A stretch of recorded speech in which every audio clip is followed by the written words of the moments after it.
You can call me stupid, yes, you can call me sheep. You can say I'm lazy, you can say I'm weak. You think that using her would get to me, and if you're right then you're in trouble deep. 'Cause I won't break, no I know I won't wait. You're in trouble deep.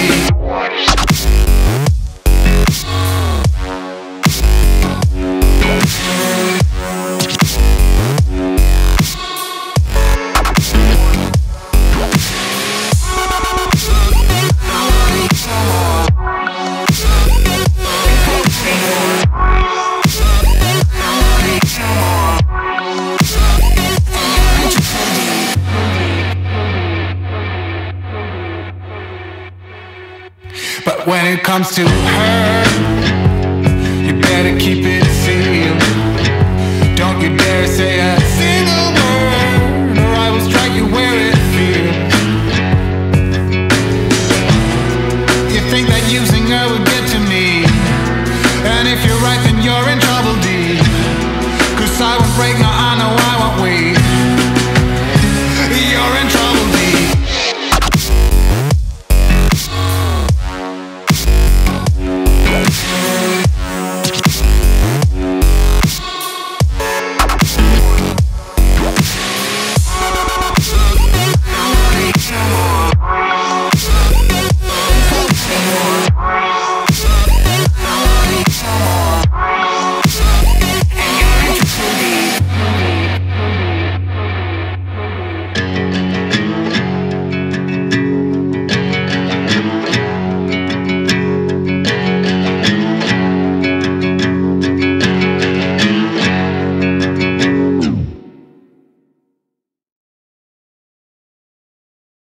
Greetings fellow captains, and welcome back to another episode of World of Warships Legends with the Hivehound.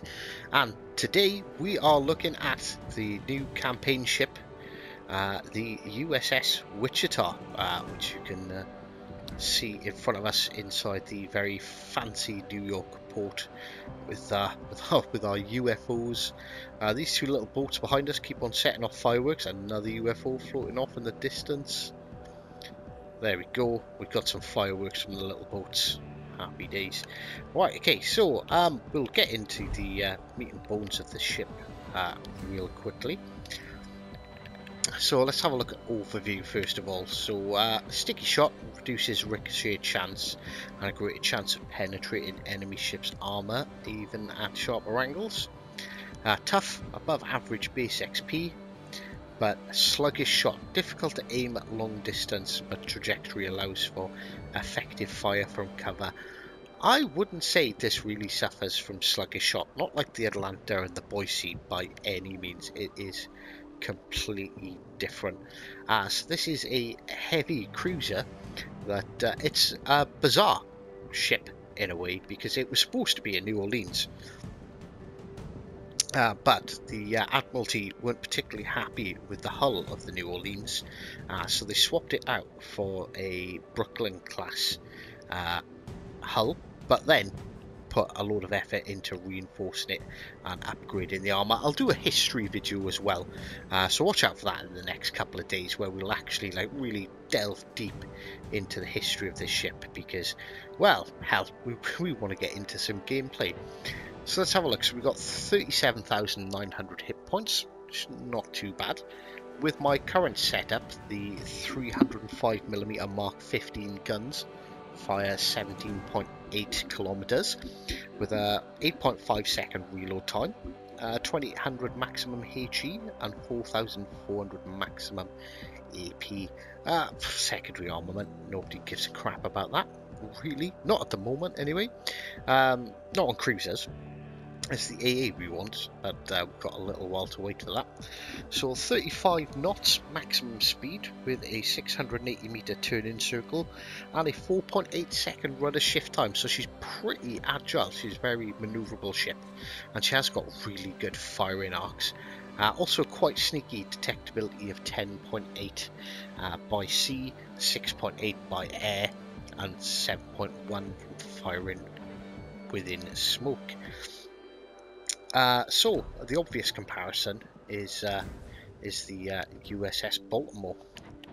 So we'll have a quick look. So the Baltimore does have more hit points, at 42,400. Now, it says the guns are the same, right? They're the same 203mm Mark 15s, but the Baltimore fires slower. The HE shells appear to be the same with 2,800 maximum shell damage, but the AP shells on the Baltimore are different. They have 5,500 maximum shell damage. That's because the Wichita has the shorter fuse, so they're very good. I say they're very good against cruisers.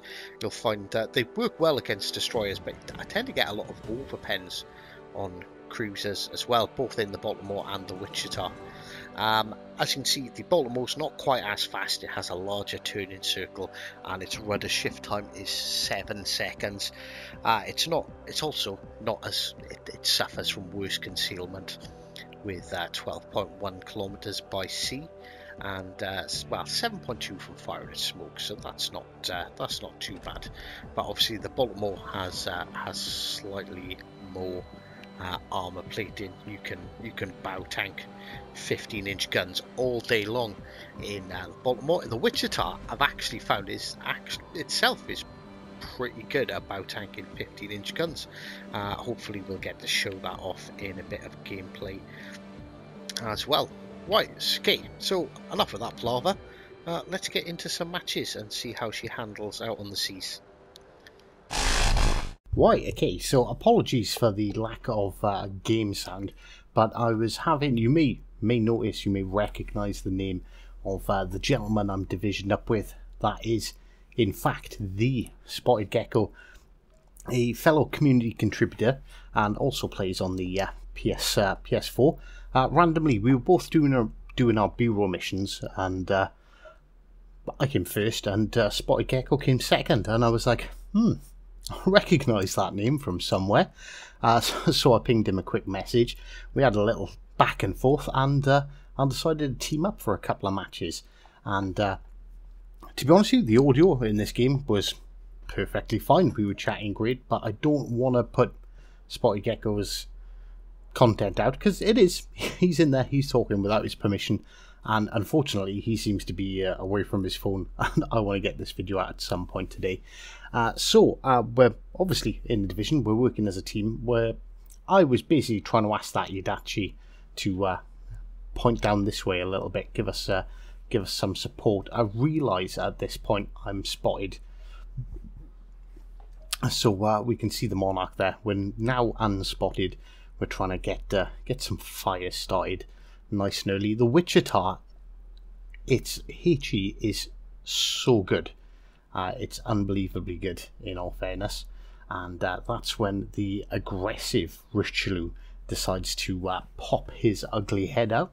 And we start raining down some fire on him. Me and Gecko were debating whether it's worth firing at the turrets at all now. Now that it's had that 50% buff to the hit points, which obviously prevents them from getting knocked out, unlike the former version where they used to get knocked out all the time. It was a pretty easy thing to do.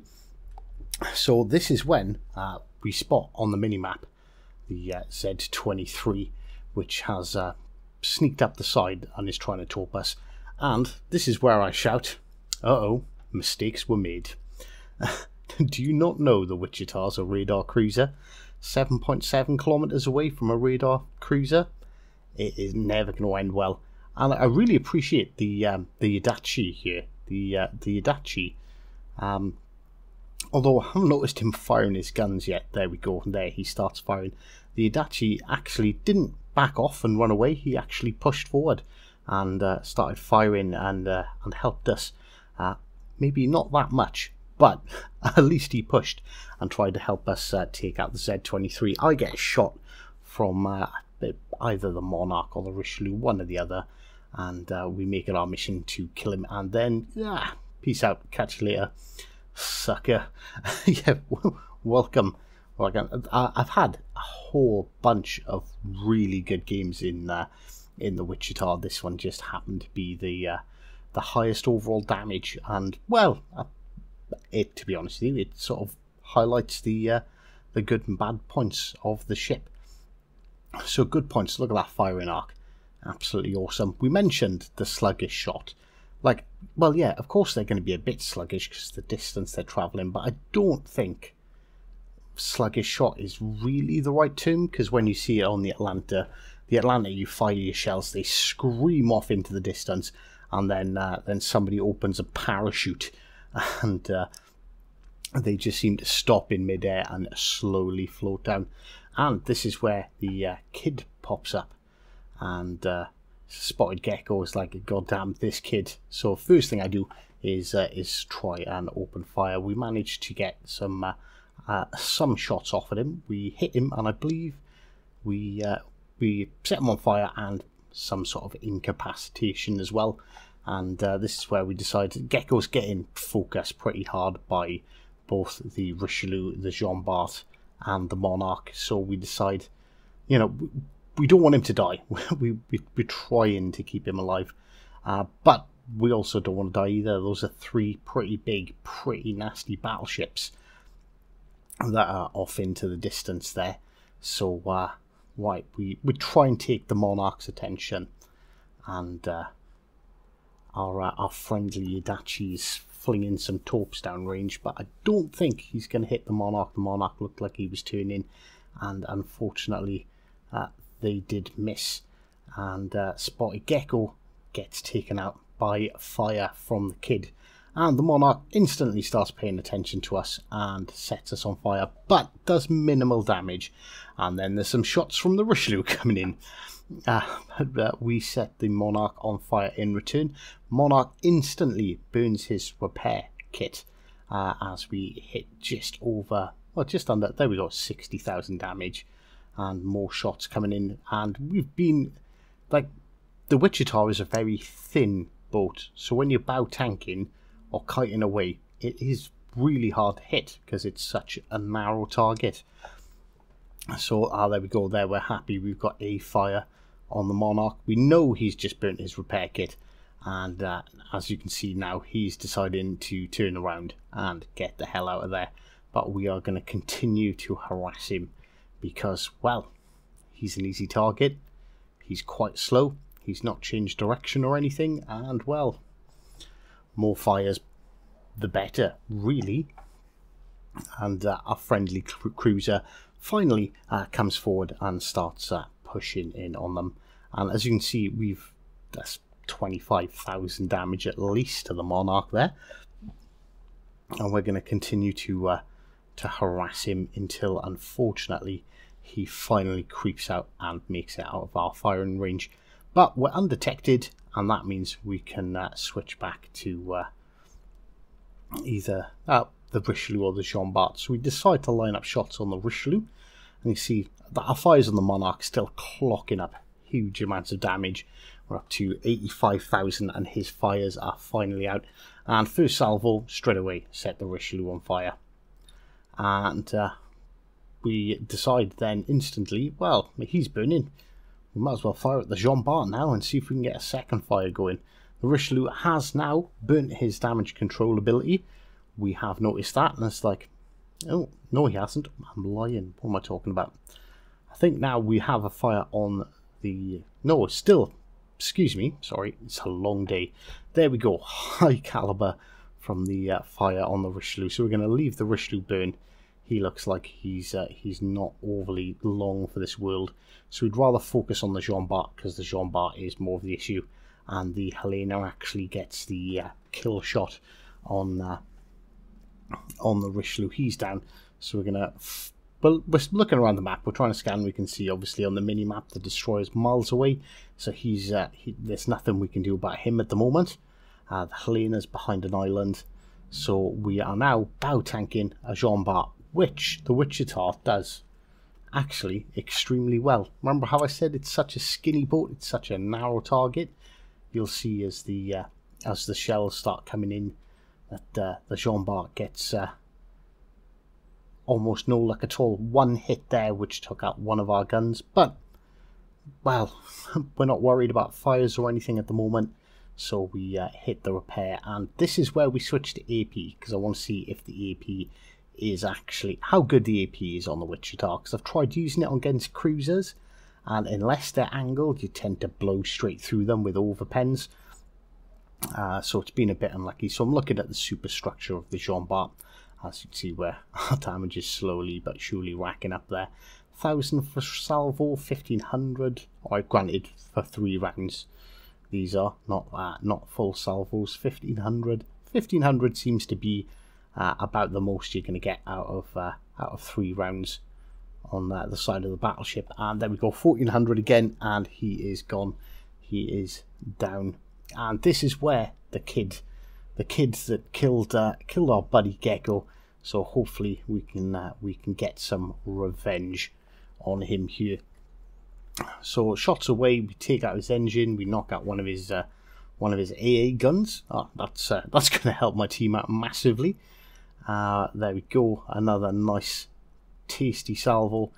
His engine is gone. We're top 153,000 damage, and hopefully we're going to get a bit more in before the end of the game, but unfortunately our friendly Jean Bart finishes him off. And that is it. End of the battle. I'd like to thank Gecko for having a couple of games with me. It was great fun. Hope you guys found the video enjoyable and informative. And of course, until next time, take care.